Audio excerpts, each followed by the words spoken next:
O menga qara. Yerlikni bilmagan shum kampir. Agar o'sha asrandi o'g'ling kelganda bir og'iz gapirsang, men seni o'zim bo'g'ib o'ldiraman. Bo'ldi qiz, o'ta bo'ldi qiz. Shu bolalaringizni kelajakini men o'ylamasam kim o'ylaydi? Bolalaringiz esa yo'qish yig'atish kerak. Hammasini men o'ylaymanmi? Men bo'lmaganimda haligacha xor bo'lib yurardingiz. Mana shunga yarasha. Assalomu alaykum. Amakijon! O'g'lim. Assalomu alaykum amaki. Va alaykum assalom.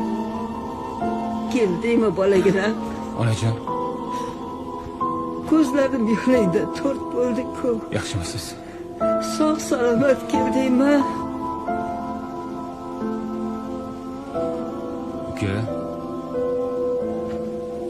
Essiz erkaklik. Essiz ona. Hayfsizga. Onajon, men sizni olib ketaman. Men bilan yashaysiz. Amaki, men ham siz bilan ketaman. Oyim bilan dadamni janjaldan charchadim. Qaniydi dadam sizga o'xshaganlar dedi.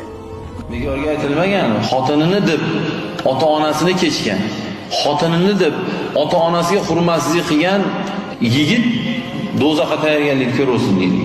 Bunaqa yo'qmi? Oldin kam edi. Hozirchi to'la yotibdi. Ona yig'lab kelyapti. O'g'lim tashlab chiqib ketdi mana. Ota yig'lab kelyapti. O'g'limni uylovdim, o'zgardi deyapti. Qaysi tomonga o'zgardi desam, bizga ish bo'lmay qo'ydi deyapti. Shuning uchun men nikohda aytaman yigitlarga.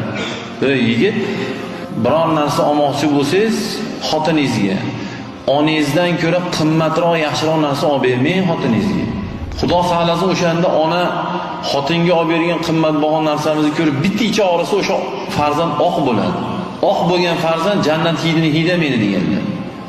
Biz uylangan yigitlar o'sha uyda palondaqa divanda, palondaqa pastelda, plastinada, pardada yotgan bolalar, dadamiz, buvamiz o'sha narsada yotdimi? Yo'q. Siz uylanadigan uyingizni remont qilmang, dadingiz uyini remont qiling. Siz uyingizga parda ilmang, dadingiz uyiga parda iling. Dadingiz uyida pardani olib chiqib ilib qo'ying. Agar o'sha eski parda ekani kelmaydigan bo'lsa, yo'qolib ketsin undan keyin. Agar siz muyimingizni deb tegadigan bo'lsa, pulingizni deb tegadigan bo'lsa, asl nusxasini ko'rsatsin. Ketsin, yashamasin.